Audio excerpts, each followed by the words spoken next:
NCS 기반 병원 코디네이터 제35강. 자, 지난 시간에는 보험의 종류, 환자들이 우리 병원에 이용할 때 활용하게 되는 보험의 종류에 대해서 알아보았고요. 이번 시간에는 진료 전에 설명을 어떻게 해야 되는지, 그리고 문진, 예진에 대해서 같이 알아보도록 하겠습니다. 자, 진료 프로세스를 보면 지난 시간에 우리 했었죠? 자, 환자가 예약을 하는 경우도 있고 그냥 오시는 경우도 있죠.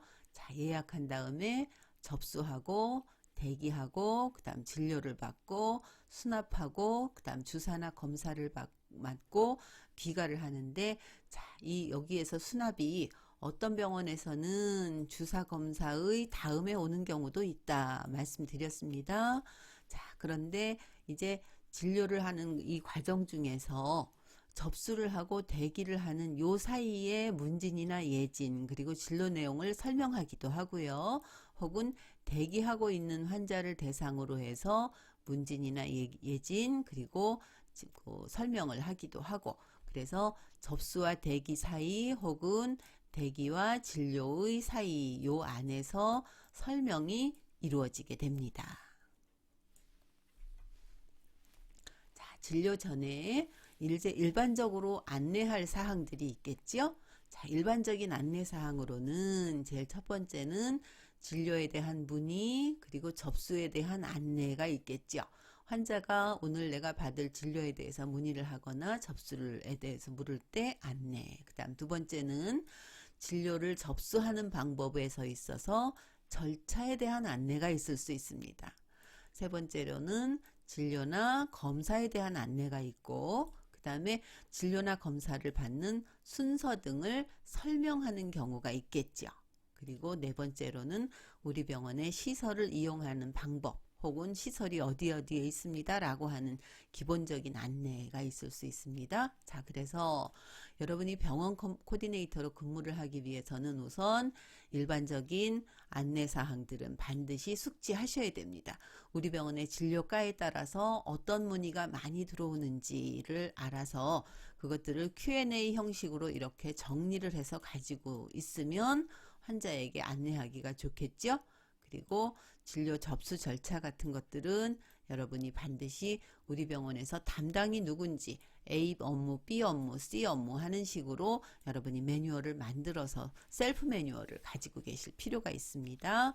또 우리 병원에서 자주 하게 되는 검사, 이 검사들에 대해서는 각 검사마다 여러분이 이렇게 페이퍼를 만들어서 A 검사라고 하게 되면 그것의 순서, 그리고 하게 되는 내용들 이렇게 정리를 해서 가지고 있다가 이것들을 환자들에게 설명을 하시면 훨씬 설명이 잘 됩니다. 그리고 진행하는 순서라든지 검사 같은 경우에는 뭐 걸리는 시간이라든지 검사 결과가 나오는 때라든지 하는 것들을 다 사전에 숙지하고 계셔야겠죠.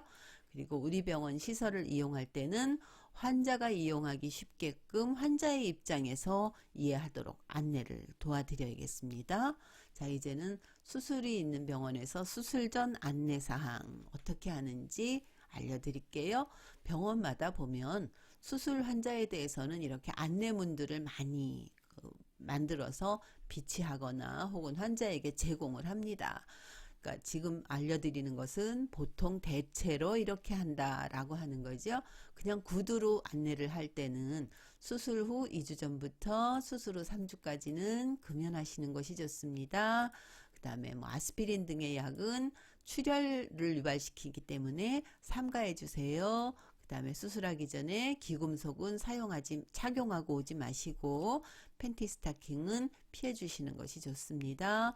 그 다음에 마취 전에 혹은 수술 2-3시간 전에는 음식을 드시지 마세요. 마취 상태에서 토하는 경우가 있습니다. 뭐 이런 것들을 안내를 해드리게 되겠죠.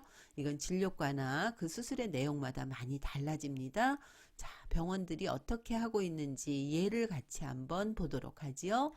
자, 여기 보면 이것은 일반적인 수술 전 환자에 대한 준비 사항이죠. 조금 작아서 잘 안 보이실 수도 있겠는데, 첫 번째로 금식하세요 하는 거, 그 다음에 매니큐어하고 화장 다 지우세요 하는 거, 그 다음에 액세서리 렌즈 이런 거 피어싱 다 빼고 오세요. 그 다음에 옷을 움직일 수 있게끔 앞에 단추가 있는 걸로 입고 오시는 게 좋습니다. 라고 하는 거. 그 다음에 수술 직후에 운전이나 운동이나 운전 하시지 마십시오. 라고 하는 거. 그 다음에 여기도 보면 아스피린 같은 거 드시지 마시고 어떤 약을 드시는 게 있으면 반드시 미리 병원에 알려주세요 하는 내용. 그 다음에 수술 하루 전에는 간단하게 샤워만 해주시고 높은 굽의 신발은 신지 말아주세요. 뭐 이런 것들이 있을 수 있고요.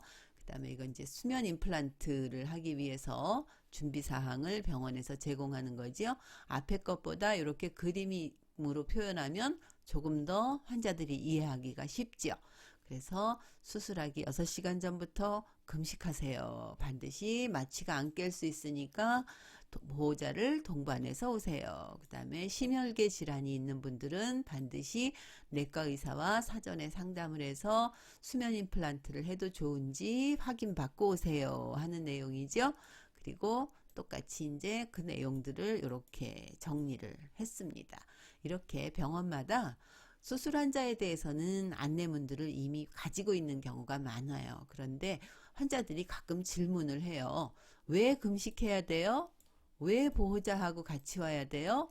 왜 저 내과 의사한테 물어봐야 되지요? 라고 묻는 경우들이 있어요. 그러니까 환자에게 그냥 이 안내문만 제공한다고 되는 것이 아니라 제공하면서 왜 수술을 하기 전에 금식해야 되는지, 왜 동반해야 되는지 하는 것들을 여러분이 설명할 수 있어야겠습니다. 대체로 수술 전에는 금식을 하는 이유가 마취하고 나서 마취 상태에서 구역질을 토하는 환자들이 꽤 많기 때문에 그래요. 그 다음 두 번째로는 보호자를 동반해야 되는 거는 마취가 깬 상태에서 정신이 몽롱할 수 있기 때문에 그 상태로 바로 귀가하다가 혹은 운전하다가 사고가 날 수 있죠.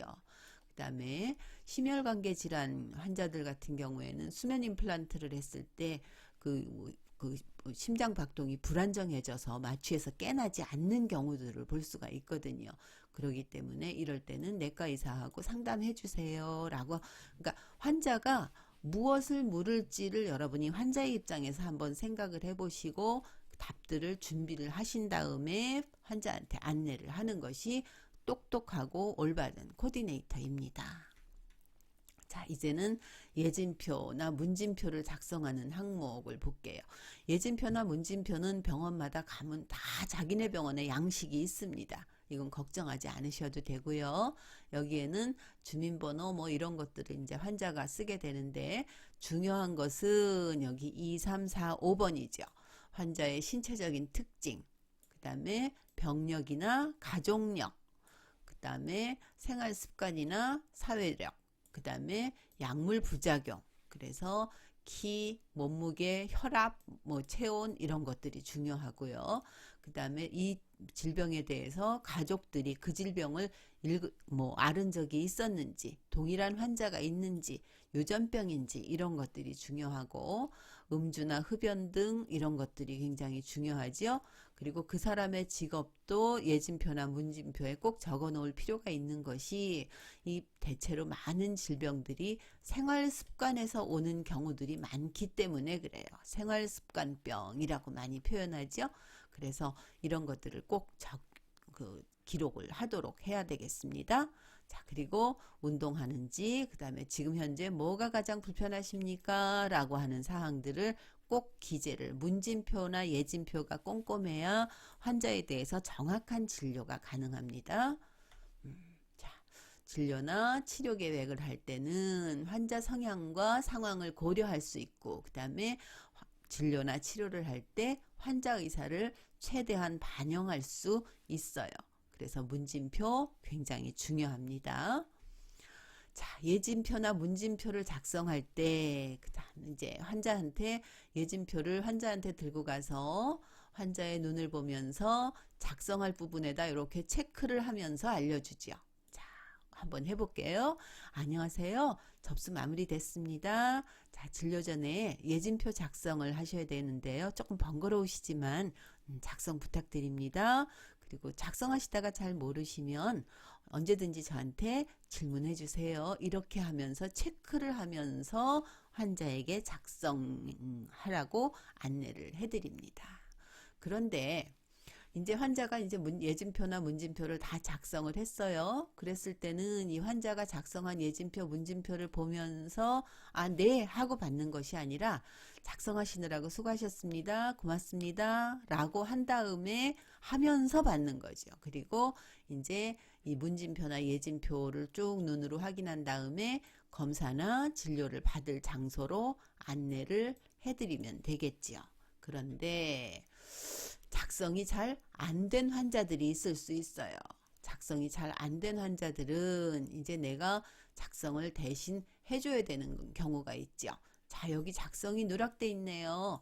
혹시 일주일에 음주 횟수는 몇 번 정도세요? 주량은 몇 잔 정도 되세요? 이렇게 물어서 환자가 대답을 하면 그것을 이제 알려주는 거죠. 자, 그 다음에 환자가 답변을 하지 않는 경우에는 예, 괜찮습니다. 예, 한 병 정도 되세요? 그렇게 체크하겠습니다. 그 다음에 가족력을 안 쓴 환자들 같은 경우에는 가족 중에 암이나 당뇨나 만성질환이 있으신 분이 계신가요? 하고 묻는 거죠. 그리고 B형 간염이 있는 환자 같은 경우에는 6개월에 한 번씩 꼭 검사 받으세요. 이렇게 안내를 해드리면 되겠습니다. 예진표나 문진표 작성할 때 환자를 응대하는 방법 다시 한번 정리합니다. 자, 예진표나 문진표의 내용을 설명하고 환자가 작성할 수 있도록 지원하고 그 다음에 진료과를 안내할 때는 진료과 접수 전표를 환자에게 제공해 드립니다. 그 다음에 진료과를 쉽게 찾을 수 있도록 설명하고 그리고 그것이 편치 않거나 할 때 환자가 몸이 불편하거나 조금 멀어서 찾기가 어렵거나 할 때는 이렇게 동행해서 안내를 해드리면 되겠죠. 그리고 때때로 환자가 많이 아픈 경우가 있어요. 그래서 앉아서 기다리시기가 불편하신 환자들 같은 경우에는 응급실이나 회복실에서 누워서 기다리게 하면서 환자를 안내하면 되겠죠. 그리고 환자가 누워서 이렇게 이제 기다리는 동안에 문진표나 예진표를 옆에서 이렇게 받아 적는다든지 하는 방식으로 작성을 도와드리면 되겠습니다. 자, 이번 시간에는 진료 프로세스의 안내가 어느 항목에 들어가는지 봤죠? 자, 일반적으로 우리가 안내해야 되는 사항들 꼭 여러분이 알아두어야 되겠습니다. 그리고 수술 전 안내 사항 같은 경우에는 특별히 환자가 질문할 것, 무엇을 질문할지를 미리 여러분이 준비해서 그것에 따른 답을 미리 숙지를 한 다음에 환자에게 안내를 해야 되겠습니다. 그리고 문진표 작성할 때 어떤 항목이 꼭 들어가야 됩니까? 자, 환자의 그다음 질병에 대한 사항, 그 다음에 이 사람의 혹시 생활 습관에서 오는 병이 아닌지 하는 내용들이 꼭 들어가야 되겠죠? 그리고 문진표를 작성할 때 작성을 잘 못하거나 불편해하는 환자들을 위해서 어떻게 도움을 줄 것인가 하는 내용, 그 다음에 문진표를 작성할 때 환자를 응대하는 방법까지 이번 시간에 우리 같이 알아보았습니다. 문진표 작성, 그 다음에 수술 안내문 제공 이런 것들은 우리가 병원에서 날마다 당하게 되는 일이고 날마다 해야 되는 일입니다. 그래서 여러분이 이번 시간 학습한 내용을 조금 꼼꼼하게 숙지하시기 바랍니다. 다음 시간에는 진료를 마친 환자에 대한 안내를 우리 같이 알아보도록 하겠습니다. 고맙습니다.